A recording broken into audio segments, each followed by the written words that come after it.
오늘은 고난 주간 수요 예배가 되겠습니다. 우리 뭐 다들 아시겠지만 지금 고난 주간 영상 새벽 기도회를 하고 있습니다. 그래서 아침 6시에 하고 있으니까요. 가급적이면 뭐 물론 뭐 낮에도 가능하시고 저녁에도 가능하시겠지만 가급적이면 실시간으로 함께 들어오셔서 함께 그러니까 동시에 기도한다는 것이 참 의미가 있는 것 같습니다. 그래서 6시에 함께 접속하셔서 기도를 하면 좋을 것 같습니다. 자, 오늘 말씀은 오늘 아침에 드린 말씀보다 조금 더 복습 겸해서 다시 한번 말씀을 드리면 그들 온 무리가 일어나서 예수를 빌라도 앞으로 끌고 갔다라고 얘기합니다. 여기서 말하는 온 무리는 대제사장과 서기관들 뭐 이런 사람들입니다. 자, 그래서 예수를 빌라도 앞으로 끌고 간 이유는 아침에 말씀드린 것처럼 이제 이 사람들의 목적은 예수님을 죽이는 겁니다. 사형시키는 겁니다. 왜냐하면 예수님이 내가 하나님의 아들이다라고 얘기했기 때문에 도저히 뭐 그걸 받아들일 수가 없어서 예수를 죽여야 되겠다. 자, 그런데 그때 당시 이제 로마의 속국이었으니까 마음대로 사형을 집행할 수는 없고 사형을 집행하려면 반드시 로마의 허락을 받아야 됐기 때문에 빌라도 앞으로 끌고 갔습니다. 물론 예외는 있었다고 합니다. 사형을 집행하려고 할 때 그 성전, 그 예루살렘 성전 안에 일정 구역은 어느 누구도 들어올 수 없는 그런 구역들이 있습니다. 지성소나 이런 데죠. 그런 데를 들어오면 로마의 그 허락 없이도 사용을 할 수 있었다고 하고, 물론 이제 일설입니다만 그 일정 구역 안에 들어오면 로마 허락 없이도 사용할 수 있었다고 하고, 아마도 그 간음죄에 대해서는 로마의 허락 없이 사용할 수 있지 않았나라는 추측도 있습니다. 왜냐하면 간음한 여인을 바로 돌 던져서 죽이려고 했기 때문에 그게 이제 여러 가지 설이 있는데, 간음죄에 대해서는 로마 허락 없이 죽일 수 있었던 게 아니냐 뭐 이런 설도 있고, 그게 아니라 저기 지방 시골 뭐 이런 데서는 사형을 시키려 그래도 뭐 저기 시골에서 예수님 저기 그 시골에서 일일이 로마 당국의 허락을 받기도 어려우니까 여러 그냥 지방에서 있었던 일은 사형도 할 수 있었지 않느냐 뭐 이런 설들이 있긴 한데, 어쨌든 이건 큰 사건이니까 예수님 같이 예루살렘 성 안에서 어떤 큰 사건이니까 사형을 집행하기 위해서는 반드시 로마의 허락이 있어야 됐던 거죠. 그래서 이제 예수님을 고발을 하는데 세 가지 죄목이죠. 이들의 마음 속에는 어디 감히 하나님의 아들이라고 주장하냐, 그게 이제 이들 마음 속에 가장 큰 죄목인데, 뭐 그건 빌라도는 뭐 하나님의 아들이든 아니든 아무 관심이 없으니까 빌라도에게 관심이 있을 만한 죄목을 세 가지를 듭니다. 이 사람은 우리 민족을 미혹한다. 그리고 이 사람은 황제에게 세금을 바치지 말라 그랬다.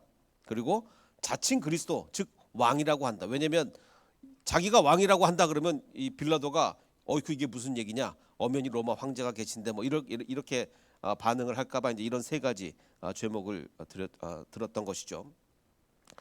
자, 오늘은 이제 이 빌라도라는 인물에 대해서 좀 생각을 해보려고 하는데, 그 옛날에는 이제 어떤 그 뭐 사람 어떤 그 과거의 인물이나 이런 걸 조사할 때 옛날에는 다 백과사전을 뒤졌습니다. 뭐 브리테니카 백과사전 뭐 이렇게 도서관에 가서 백과사전을 뒤졌는데, 요즘이야 뭐 누가 백과사전을 뒤집니까? 요즘은 컴퓨터에 가면 위키피디아, 요즘 한국에는 나무 위키 뭐 이런 것도 있죠. 나무 위키에 보면 이 그림이 나옵니다. 빌라도가 예수님께 묻습니다. 진리가 뭐냐라고 묻습니다. 진리가 뭐냐라고 묻는 그 장면인데, 자, 요건 나중에 제가 설교 끝날 때쯤 말씀을 드리겠습니다. 그러면 빌라도가 진리에 관심이 있어서 예수님께 진리가 뭐냐라고 묻는가?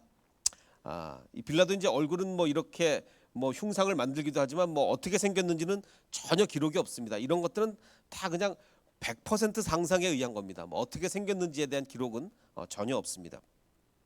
심지어는 한동안 빌라도가 실존 인물이었느냐, 빌라도에 대한 기록이 워낙 역사적 기록이 워낙 없다 보니까 성경에만 있지 역사적 기록이 이렇게 많지 않다 보니까 뭐 실존 인물이라는까지 그런 의문까지 제기할 정도로 있었기 때문에 뭐 어떻게 생겼는지에 대한 기록은 전혀 없죠.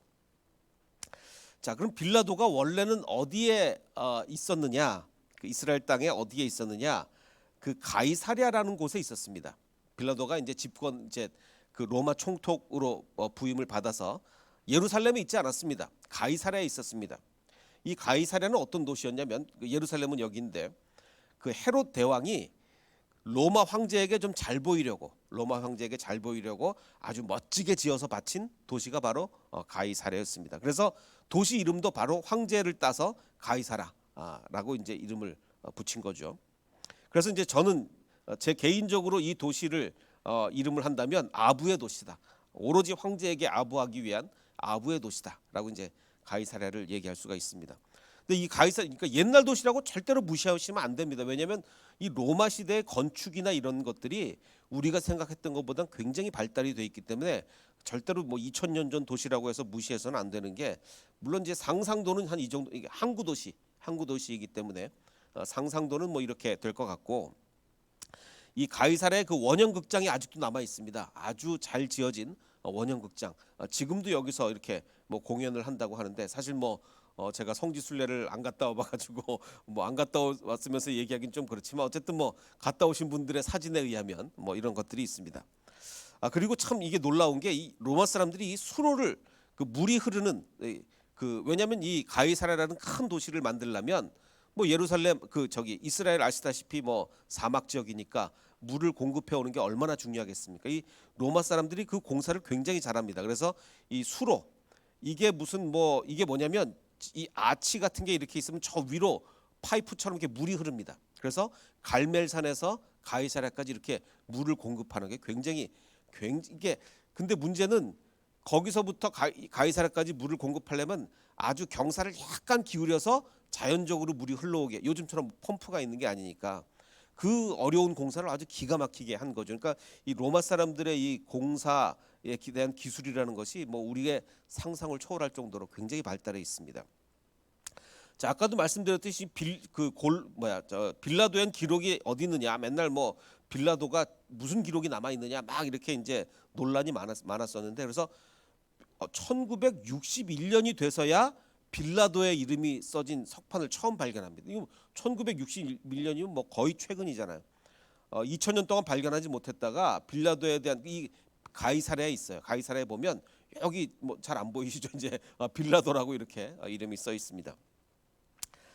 자, 근데 이제 빌라도는 어떤 사람이냐면 오로지 자신의 정치, 뭐 빌라도만 그렇게 해서 요즘 우리나라 한국 정치인을 봐도 똑같죠. 뭐 우리나라 정치인을 이렇게 보면 어느 누구가 정말 우리 백성들을 위해서, 우리 국민들을 위해서 출마하는 사람이 글쎄요, 뭐 정치인 한 1000명 중에 한 명이나 될까요? 뭐 말로는 내가 정말 국민들을 위해서 출마한다. 뭐 지금 서울시장, 부산시장 선거하고 있는데, 서울시장이든 부산시장이든 뭘 하든 간에 자기들 말로는 다 뭐 서울 시민을 위해서, 뭐 부산 시민을 위해서 출마한다 그러지만 우린 다 알죠. 자기 자신을 위해서 출마한다는 걸 우리는 다 알고 있습니다. 뭐 여당이든 야당이든 다 똑같습니다.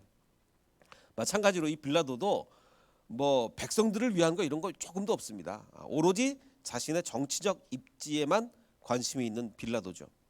그래서 오늘 아침에도 제가 말씀을 드렸지만 빌라도가 이렇게 얘기를 하죠. 아니 빌라도는 지금 사형을 시켜달라고 이스라엘 종교 지도자들이 이 사람 사형시켜야 됩니다라고 하는데, 글쎄 한번 보니까 도저히 뭐 사형시킬 만한 죄는 범하지는 않은 거죠. 그래서 내가 보니까 이 사람한테는 죄가 없다. 그러자 이제 유대인들의 종교 지도자들은, 아니 이 사람은 지금 어떤 사람이냐면 갈릴리에서 시작해서 여기까지 이 예루살렘에 이르기까지 지금 백성들을 선동하고 있다. 오늘 아침에 말씀드렸지만 원래 빌라도는 가이사랴에서 자기 집무실이, 요즘 말로 하면 청와대가 지금 가이사랴에 있는 건데, 이 6월절에는 온 데 있는 유대인들이 전부 다 예루살렘으로 모이죠. 왜냐하면 율법에 의하면 6월절에는 반드시 예루살렘에 와서 6월절을 지내야 되는 거예요. 그러니까 뭐 몸이 아프거나 아니면 너무 돈이 없거나 무슨 절대로 예루살렘에 못 갈 형편이지 않은 가능한 사람이면 무조건 예루살렘으로 다 와야 되는 거죠. 그러면 뭐 예루살렘에 사람이 얼마나 많이 모였겠습니까? 그리고 수백만 명이 이제 보통 120만 명 이렇게 추석하기도 하는데, 굉장히 많은 사람이 모이니까 폭동이 날지 뭐 굉장히 치안에 불안이 생기잖아요. 그래서 아마 그때는 빌라도가 예루살렘에 이제 와 있던 거죠. 그러니까 예루살렘에 와 있는데 이제 유대 지도자들이, 아니 지금 이 사람은 원래 갈릴리 사람인데 갈릴리에서부터 말썽을 피우더니 여기까지 와서 지금 예루살렘까지 와서 지금 백성을 선동하고 있습니다. 그러자 이제 그 빌라도가 아침에 말씀드린 것처럼 귀가 번쩍 뜨인 거죠. 왜냐하면 빌라도는 지금 자기 정치적 입지에만 관심이 있어요. 근데 정치인들은 자기가 곤란한 일에 개입하려고 합니까? 안 합니까? 안 하. 자기가 괜히 개입했다가 나중에 말 나오면 어떡해요? 그러니까 이 빌라도가 딱 보니까 지금 빌라도 이게 이 정치인들은 눈치가 구단이죠. 눈치가 구단이기 때문에 딱 보니까 지금 이 예수라는 사람이 죄인이 아닌데 유대 지도자들이 괜히 자기네들 이런 그 뭐 알력 다툼이나 이런 것 때문에 이 사람을 뒤집어 씌워서 죽이려 그러는구나. 이게 뭐 정치인이니까 눈치 구단이니까 다 알 거 아닙니까? 딱 보니까 그냥 괜히 죽이려 그러는 거예요. 그러니까 괜히 거기 끼어들어서 사형 선고 내렸다가는 나중에 또 무슨 일을 당할지 모르잖아요. 그래서 내가 빠져야 되겠다라는 생각해서 근데 계속 고민하던 중에 갑자기 이제 들려오는 소리가 이 사람 갈릴리 사람인데라는 소리가 이제 귀에 딱 들려오는 거죠. 어이쿠 잘 됐다. 그러면 갈릴리 사람이야? 그럼 잘 됐다. 그러면 이거 내 소관 아니다. 그러면 갈릴리를 통치하고 있는 그 헤롯한테 보내라. 그래서 그는 예수가 헤롯 관할에 속한 것을 알고서 헤롯에게 보냈습니다. 근데 마침 갈릴리를 다스리고 있던 헤롯도 예루살렘에 와 있었어요. 왜냐하면 저기 6월절이니까. 그래서 만약에 그 헤롯이 저기 갈릴리에 있었으면 보내기가 또 쉽지 않았을 텐데 뭐 다 같이 예루살렘에 있으니까 그냥 보낸 거예요. 자, 근데 헤롯은 그러면 예수님을 받고 나서 마음이 어땠겠습니까? 여기서 기뻤다라고 얘기합니다. 헤롯은 예수님을 자기가 딱 받고서 기뻤어요. 왜 기뻤느냐?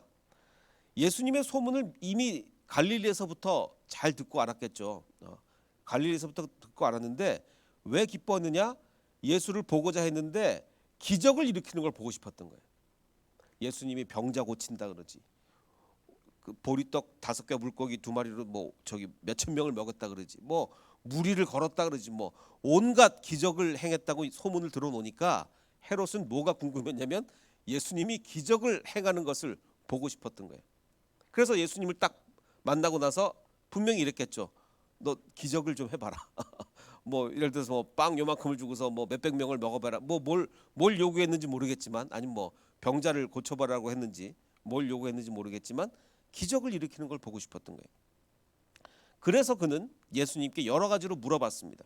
근데 예수님은 아무 대답도 하지 않으셨어요. 예수님은 한 번도 기적을 한번 행해봐라 라는 자리에서 기적을 행해 보신 적이 없어요. 당신이 그리스도냐? 그럼 기적 한번 해봐.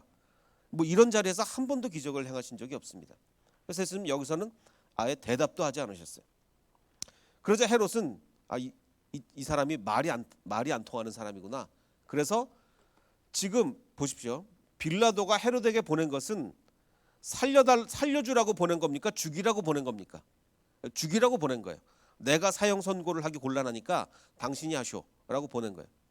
근데 헤롯도 보아하니 죽일 만한 무슨 뭐 근거가 없는 거예요. 죽일 만한 근거가. 그래서 그냥 모욕하고 조롱만 하고서 화려한 옷을 입혔습니다. 이것도 굉장한 조롱이에요. 그냥 화려한 옷을 입혀가지고 아주 모욕하는 거죠. 오히려 그 화려한 옷을 입혀서 빌라도에게 도로 보냈습니다. 그러니까 서로 이제 뭐 주고받고 자기도 곤란하니까 헤롯도 다시 빌라도에게 이렇게 보내는 겁니다. 그리고서 이제 12절 제가 오늘 아침 말씀을 드렸는데 우리가 그동안 이거 굉장히 많이 잘못 해석했습니다. 이 12절을 헤롯과 빌라도가 전에는 서로 원수였으나 이날에는 서로 마음이 맞아가지고 서로 친구가 됐다. 이걸 우리가 그동안 어떻게 해석했냐면 보통 이제 적의 적은 동지라 그러잖아요. 적의 적은 동지다.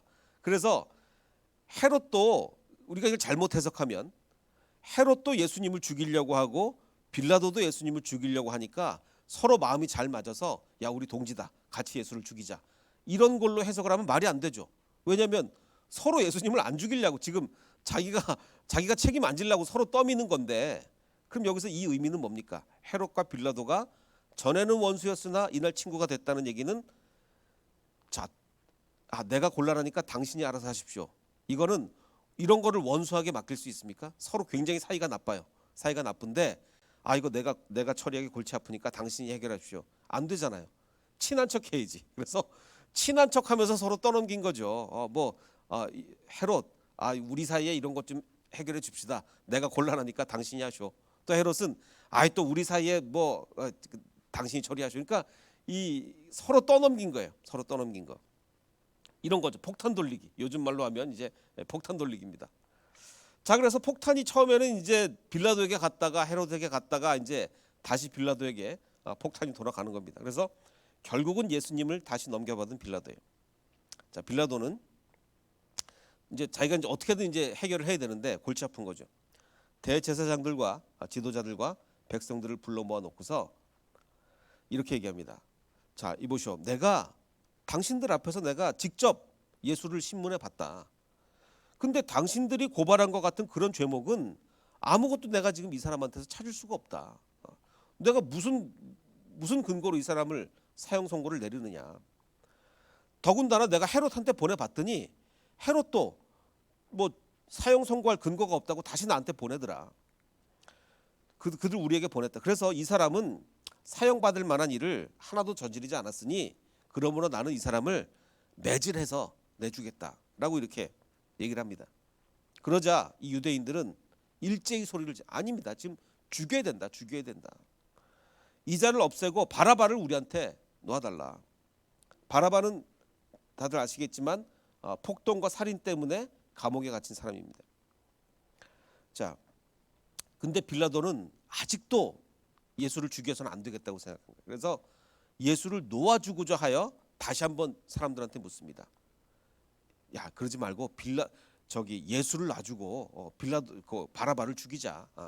예수를 놓아주겠다. 근데 사람들은 계속해서 외칩니다. 아니다. 예수를 십자가에 못 박아라. 계속해서 외치는 거죠. 자, 그럼 이제 여기까지만 보면 우리가 이런 오해를 할 수가 있습니다. 그러면 이 빌라도는 그래도 양심이 있나 보다. 양심이. 어떤 양심? 죄 없는 사람을 어떻게 죽이냐. 그러니까 그 정도 양심은 있는 사람이구나. 그러니까 어떻게든지 예수를 살리려고 하는구나. 자, 그러면 과연 우리가 그렇게 생각하는 것처럼 빌라도는 한 사람의 목숨을 소중히 여기는 지도자였느냐.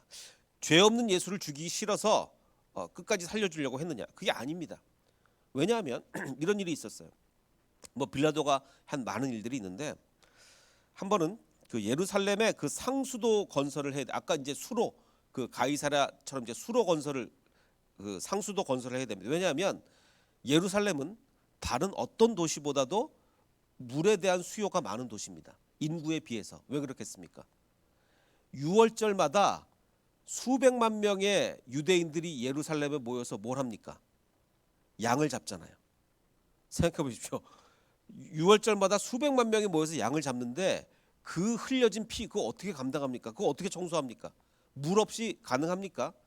엄청난 물에 대한 수요가 있는 거예요. 예루살렘은 같은 인구수의 다른 도시에 비해서. 그래서 예루살렘의 그 상수도 건설을 위해서 돈이 있어야 될 거 아닙니까? 건설을 하려면 돈이 필요한데, 그래서 그 황제한테 잘 보이려고 로마에다 돈을 청구한 게, 로마 정부에다가 예루살렘에 그 수로 건설해야 되니까 돈 좀 주십시오. 이게 아니라 자체 조달을 하려고 해서, 그래야 좀 더 좋은 통치자처럼 보일 거 아닙니까? 하여간 지금 빌라도의 최고 목적은 뭡니까? 황제한테 잘 보이는 거예요. 황제한테 잘 보이는 거예요. 그래서 황제에게 잘 보이려고 자체 자금 조달을 시도합니다. 돈이 나올 데가 어디 있습니까? 예루살렘 성전에 있는 금고밖에 없죠. 그래서 예루살렘 성전에 있는 금고에 손을 대려고 그랬어요. 그러자 엄청난 폭동이 일어납니다.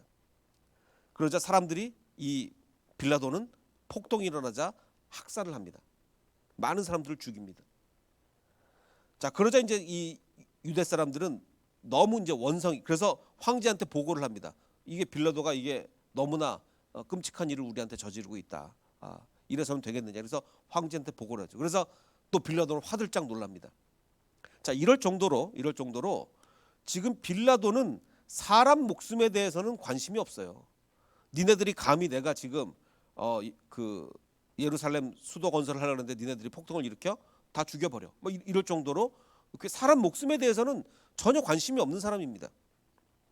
그래서 시민의 목숨보다 오히려 황제가 자기를 어떻게 평가하느냐에 더 관심이 있는 사람이죠. 그럼 이런 빌라도가 왜 예수님이 죄 없다고 왜 계속해서 여러 번 왜 예수님을 풀어주려고 하느냐? 빌라도가 이제 세 번째 종교 지도자들에게 이렇게 얘기합니다. 아니 도대체 이 사람이 무슨 그런 일을 저질렀길래 당신들은 이렇게 그 사람을 죽이려고 하느냐. 나는 그에게서 사형에 처할 아무런 죄를 찾지 못했다. 그러니까 나는 매질을 하겠다라고 얘기하니까 종교 지도자들은 마구 우기면서 끝까지 예수를 십자가에 못 박으라고 큰 소리로 요구를 합니다. 결국은 그 요구가 이겼습니다. 마침내 빌라도는 그들의 요구대로 사형에 처하기로 했습니다. 왜 그랬을까? 이 누가복음에는 오늘의 우리 본문 말씀인 누가복음에는 설명이 없는데 요한복음에는 그 이유가 기록이 돼 있어요.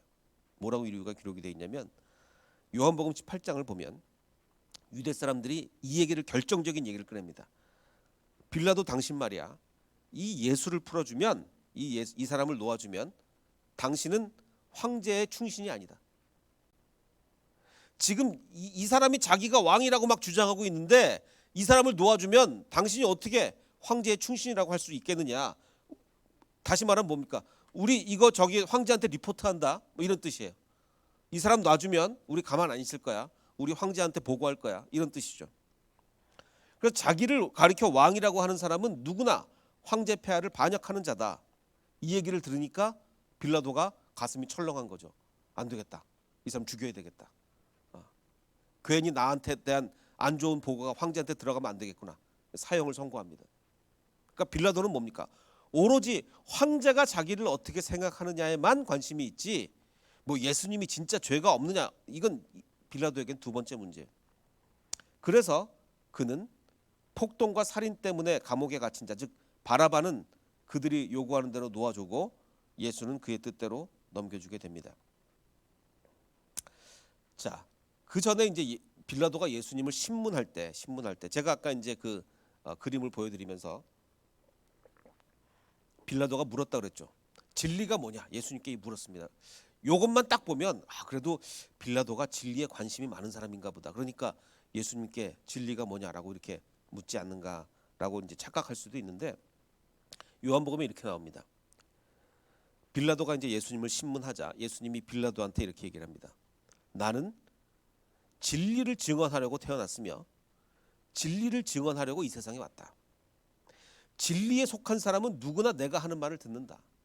내가 하는 말을 듣지 않는 사람은 진리에 속한 사람이 아니고 듣는 사람은 진리에 속한 사람이다. 그러자 빌라도가 이렇게 묻습니다. 진리가 뭐냐? 여기까지만 딱 보면 그래도 빌라도가 진리에 대한 관심이 있는가 보다라고 이제 생각할 수가 있는데 이 말을 하고 그럼 빌라도는 어떻게 했느냐? 진리가 뭐냐라고 물은 후에 그 빌라도가 무엇을 했냐면 다시 유대인들에게 나와서 얘기합니다. 나는 그에게서 아무 죄도 찾지 못했다. 이게 너무 생뚱맞지 않습니까? 진리가 뭐냐라고 물어봤는데 예수님이 답변을 안 하신 건지 아니면 답변을 하셨는데 사실은 빌라도가 진리에 대한 관심이 아무런 관심이 없었기 때문에 그냥 물어보기만 하고 유대 사람들한테 나와서 얘기를 했는지 저는 사실 성경만 봐서는 전자가 맞는지 후자가 맞는지 알 수가 없어요. 진리가 뭐냐라고 물어봤을 때 예수님이 뭐라고 아무 답변을 안 하신 건지 아니면 하셨는데 빌라도가 관심이 없었던 건지 저는 후자가 여러 가지로 이제 정황을 볼 때 후자가 더 가깝지 않을까. 왜냐하면 빌라도는 진리에 관심이 없었던 사람이에요. 예수님이 진리 하니까 그럼 도대체 뭐 네가 얘기한 진리가 뭐야? 라고 물어만 받지 진리가 뭐에 대한 관심이 없어. 만약에 정말 진리가 무엇인지 관심이 있었던 사람은요 예수님 못 죽이죠. 진리가 진짜 뭔지 진짜 관심이 있는 사람이 죄 없는 거 알면서 어떻게 죽입니까? 못 죽입니다. 빌라도는 물어보기만 했지 진리에 관심이 없는 사람이에요. 이건 굉장히 중요한 게 어떤 사람은 우리 어떤 크리스찬이 있습니다. 예배에 참석만 했지 진짜 예배에 관심이 없는 사람이 많아요. 마찬가지입니다. 빌라도가 진리가 뭔지 물어만 봤지 진리에 관심이 없는 것처럼 예배 참석을 해야 된다니까. 그래도 주일 성수해야 된다니까.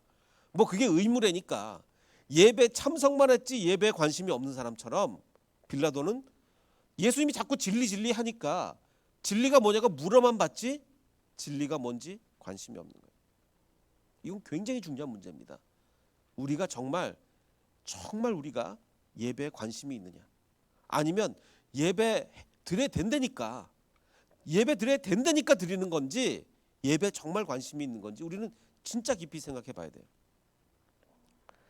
사실 우리가 이제 빌라도에 대해서 너무나 잘못 생각하는 경우가 많이 있죠. 왜냐하면 이제 지난 2000년 동안 이 서구 사상의 흐름이 많은 경우에 있어서 반유대주의적 성향이 굉장히 강했습니다. 왜냐하면 예수님을 죽인 책임을 오로지 유대인들에게 전가하기 위해서, 예수를 유대인들이 죽인 거지 우리는 상관없다라는 것을 이제 오로지 유대인들에게 전가하기 위해서 반유대주의적 성향이 굉장히 강했습니다. 그래서 이 반유대주의 성향으로 나온 책이 하나가 뭐냐면 빌라도의 보고서라는 거짓 서적이에요. 저는 사실 이거 제가 아마 고등학교 때 제가 대학교 때가 하여간 그때쯤 읽었던 걸로 기억나는데, 저는 이게 가짜 책인지도 모르고 굉장히 은혜를 많이 받았습니다. 이게 진짜 빌라도가 쓴 줄 알고. 왜냐면 이제 서문에도 이렇게 보고 하면 뭐 어디 뭐 성당에 아주 보관돼 있다 그러지, 뭐 굉장히 막 이런 엄청난 얘기들이 많아서 뭐 그때 당시 어린 뭐 신학을 하나도 모르던 그때 당시로는 이게 진짜 책인 줄 알고, 뭐 이 책에 보면 이제 빌라도가 직접 쓴 것처럼 저는 빌라도는 지금까지 그렇게 마음을 잡아끄는 평온한 얼굴을 본 적이 없습니다. 제가 생각하기로는 우리 로마의 종교는 이제 예수의 종교로 대치될 것이다. 뭐 얼마나 뭐 멋진 얘기입니까? 그러니까 빌라도가 예수님 죽이고 나서 이제 회개하는 마음으로 썼다는 그런 책인데, 그래서 이 종교는 로마 제국을 허망하게 붕괴시킬 것입니다. 굉장히 뭐 별의별 얘기 참 많이 있습니다. 저는 그래서 굉장히 이 책 읽고서 은혜를 많이 받았는데, 뭐 알고 보니까 어떤 목사의 위조 작품이죠. 이제 다 이제 가짜로 만들어낸 얘기인데, 사실 이제 빌라도가 결코 이 예수님을 죽인 책임에서 벗어날 수가 없습니다. 왜냐하면 분명히 예수님이 죄가 없는 걸 100% 확신했음에도 불구하고 죽였어요. 종교 지도자들은, 유대인들의 대제사장과 서기관들은 어땠습니까? 비록 잘못된 생각이긴 하지만 예수님이 죄가 있다고 생각하고 죽인 거예요. 왜? 그 사람들의 생각에는 하나님의 아들은 이 세상에 없어요. 하나님은 그냥 마치 이슬람교처럼 홀로 유일하신 하나님이지, 하나님에게 아들이라는 존재가 대제사장과 사두개인들의 서기관들의 머릿속에는 없단 말이에요. 그런데 예수님이 와서 내가 하나님의 아들이다 그러니까 저거 죽어야 된다, 이렇게 생각하는 거예요. 죄가 있다고 생각하고 죽인 거예요. 근데 빌라도는 예수님이 죄가 없는 거를 알면서도 죽인 거죠. 이건 굉장히 다릅니다. 물론 뭐 빌라도가 더 죄가 있다 이 얘기는 아니지만, 하여간 빌라도가 굉장히 큰 죄를 범한 거예요. 죄 없는 사람을 죽였으니까. 그래서 사도신경에 보면 본디오 빌라도에게 고난을 받으사 십자가에 못 박혀 죽으셨다는 것을 이 빌라도 이후에 뭐 수천 년 동안, 뭐 거의 2000년, 그 사도신경이 뭐 언제 생겼는지 뭐 학자들마다 견해가 좀 다릅니다만, 굉장히 오랜 기간 동안 거의 뭐 전 세계의 모든 교회들에서 본디오 빌라도에게 예수님이 고난 당했다, 이렇게 지금 얘기하고 있는 거 아닙니까? 빌라도는 정말 큰 죄를 지은 거죠. 죄 없는 줄 알면서 죽였으니까. 자, 그래서 빌라도의 문제가 뭐였느냐? 예수님의 목숨보다도 자신의 자리에 더 연연했죠. 아까 말씀드렸듯이 빌라도가 예수님 참 죽이지 말자 했다가 결국은 왜 바뀌었다고요? 당신 말이야 지금 계속 이렇게 나오면 우리 황제한테 보고한다. 그러니까 바뀌었잖아요. 황제한테 보고하면 안 되지. 그럼 내 자리가 위태롭지. 그래서 그럼 예수 죽여라, 이렇게 나온 거 아니에요. 예수의 목숨보다 자기 자리에 더 연연했죠. 마치 어떤 것처럼 주님의 일보다 내 이익에 더 연연한 우리처럼 그렇습니다. 이것은 빌라도만의 일이 아니에요. 우리는 정말 주님의 일을 더 소중히 여깁니까? 아니면 내 자리, 내가 지켜야 될 거, 내 이익, 이런 걸 생각합니까?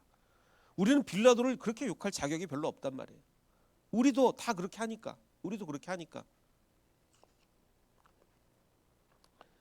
그래서 바꿔 말하면 예수님이 우리로 인해 고난 받으시는 게 아닌가.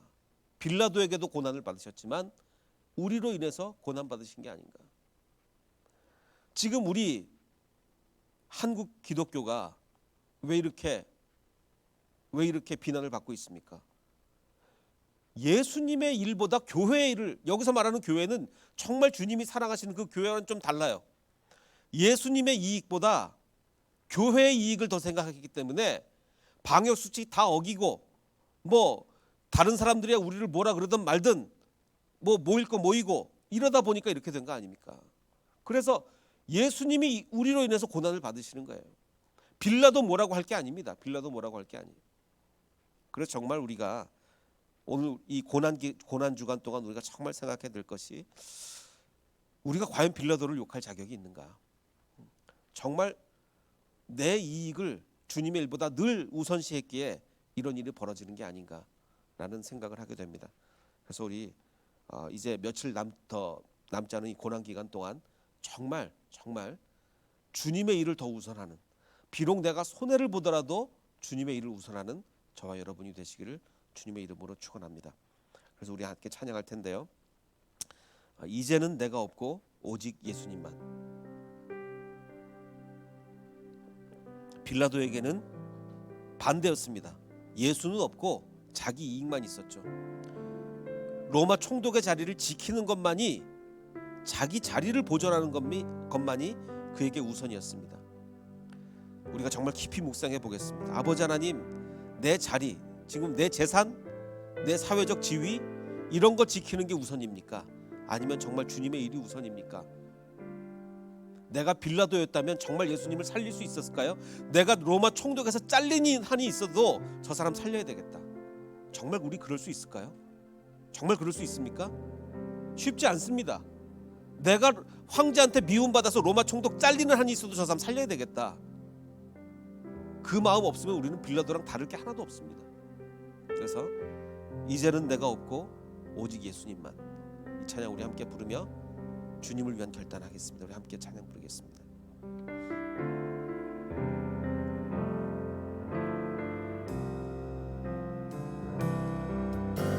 이제는 내가 없고 오직 예수님만, 내 안에 살아계신 오직 예수님만 찬양하며 살리라, 예배하며 살리라.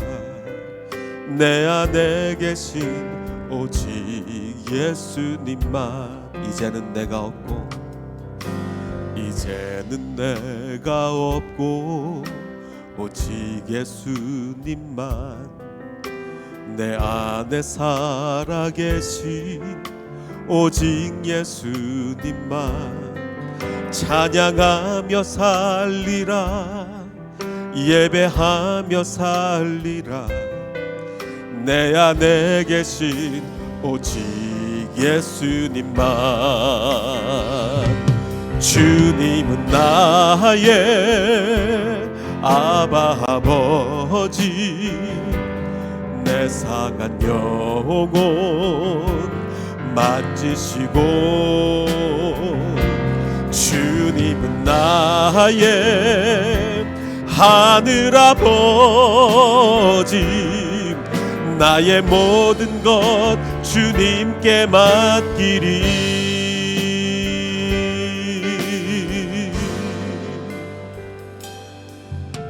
이제는 내가 없고 오직 예수님만, 내 안에 살아계신 오직 예수님만 찬양하며 살리라, 예배하며 살리라.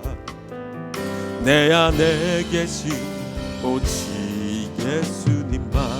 우리 함께 기도하게 될 때, 아버지 하나님, 그렇습니다. 우리가 이 고난 기간 동안에 매일 아침 열심을 내서 기도하는 이유는 내가 없고 주님만 살기를 원하기 때문입니다. 내가 아무리 내 몸이 힘들어도, 정말 힘들고 지쳐도, 그래도 우리가 주님께 기도해야 내가 살 수 있다는 고백이, 이제는 내가 없고 오직 주님만 살기를 원하는 그 마음입니다. 아버지 하나님, 이제 며칠 더 남은 고난 기간 주님을 깊이 묵상하게 하시고, 주님의 고난을 묵상하게 하시고, 내가 더 열심을 내어 기도하고, 내가 열심을 내어 이제는 내가 없고 주님만 내 안에 살게 해주시옵소서. 이 고백이 우리 모든 햇세대 가족 안에 이룰 수 있도록 좀 축복하여 주시옵소서. 우리 함께 기도하겠습니다. 아버지 하나님, 그렇습니다. 이제는 내가 없고 오직 주님만이 살아계십니다. 아버지 하나님, 내가 과연 빌라도와 다르다고 고백할 수가 있습니까? 빌라도는 자기의 자리를 지키기 위해서 주님을 죽였습니다. 아버지 하나님, 내가 다른 게 무엇입니까? 혹시 내가 빌라도의 상황이었다면 나는 다른 결정을 내릴 수 있었을까요? 아버지 하나님, 내가 내 자리를 버리는 한이 있어도 내가 유대 총독에서 잘리는 한이 있더라도 나는 이 사람을 살려야 되겠다는 결정을 내가 내릴 수가 있겠습니까? 아버지 하나님, 이제는 내가 없고 오직 주님만 살게 하여 주시옵소서. 아버지 하나님, 내가 내 이익을 추구하는 삶이 아니라 오직 주님의 사역을 위해서 내가 모든 것을 헌신하여 달려갈 수 있는 우리가 될 수 있도록 축복하여 주시옵소서. 아버지 하나님, 우리를 위해서 요구하는 것이 무엇입니까? 아버지 하나님, 내가 내 자아가 살아서는 도저히 그 일을 수가 없습니다. 아버지 하나님, 내 자아가 살아서는 그 어떤 것도 할 수가 없습니다. 아버지 하나님, 도와주시옵소서. 내가 주님만을 위해서 살아갈 수 있도록 도와주시옵소서. 바로 그것이 내 안에 기쁨과 평안을 회복하는 길이 될 것입니다. 아버지 하나님, 축복하여 주시옵소서.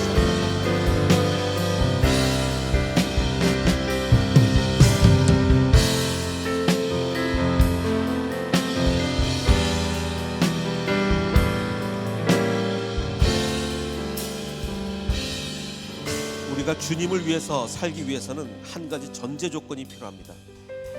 내 것을 버리지 않고, 내 자아를 버리지 않고, 내 생각을 버리지 않고 어떻게 주님을 위해서 살아갑니까?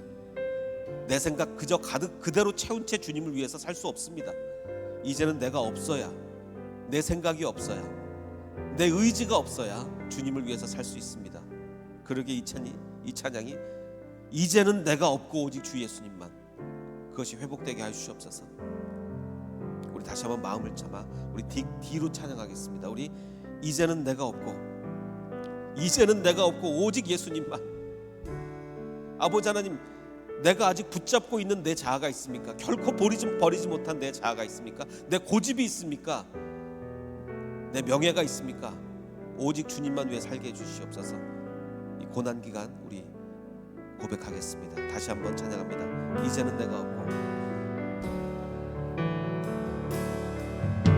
이제는 내가 없고 오직 예수님만 내 안에 살아계신 오직 예수님만 찬양하며 살리라, 예배하며 살리라. 내 안에 계신 오직 예수님만. 이제는 내가 없고, 이제는 내가 없고 오직 예수님만 내 안에 살아계신 오직 예수님만 찬양하며 살리라, 예배하며 살리라. 내 안에 계신 오직 예수님만. 주님은 나의 아바 아버지, 내 상한 영혼 만지시고, 주님은 나의 하늘 아버지, 나의 모든 것 주님께 맡기리. 주님은 나의 아바 아버지, 내 상한 영혼 만지시고, 주님은 나의 하늘 아버지, 나의 모든 것 주님께 맡기리.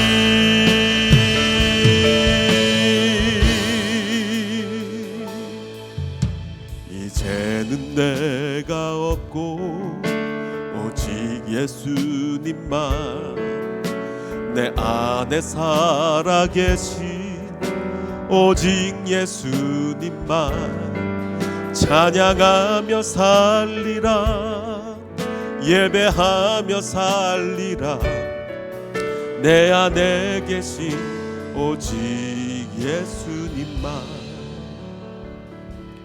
아버지 하나님, 내가 빌라도였다면 로마 총독의 그 유대를 다스리는 총독의 자리를 버려가면서까지 무고한 사람을 살릴 수가 있었겠습니까? 아니면 내 자리를 지키기 위해서 죄가 없는 걸 알면서도 죽였겠습니까? 아버지 하나님, 이제는 내가 없어야 주님이 살 수가 있습니다. 아버지 하나님, 내 자존심 다 버리게 해주시옵소서. 이 세상을 살면서 내 자존심 다 부려가면서 살면 결코 주님의 일을 이룰 수가 없습니다. 내 자존심 다 내려놓고 오직 주님을 위해서, 오직 교회를 위해서, 오직 주님의 사역을 위해서, 주님께서 나에게 부여하신 그 사명을 감당하기 위해서 살 수 있도록 주님 축복하여 주시옵소서. 이제는 내가 없고 오직 주님만 살아있는 우리 교회가 되게 하여 주시옵소서. 이제는 우리 구주 예수 그리스도의 은혜와 아버지 하나님의 무한하신 사랑과 성령님의 감화 감동 충만하게 역사해 주심이 내 자존심, 내 모든 것을 내려놓고 오직 주님만 위해서 살아가기를 원하는 이 자리에 모인 모든 백성들 머리 위에, 그리고 인터넷으로 예배하는 모든 백성들 머리 위에 이제로부터 영원토록 함께 하시기를 간절히 축원하옵나이다. 아멘.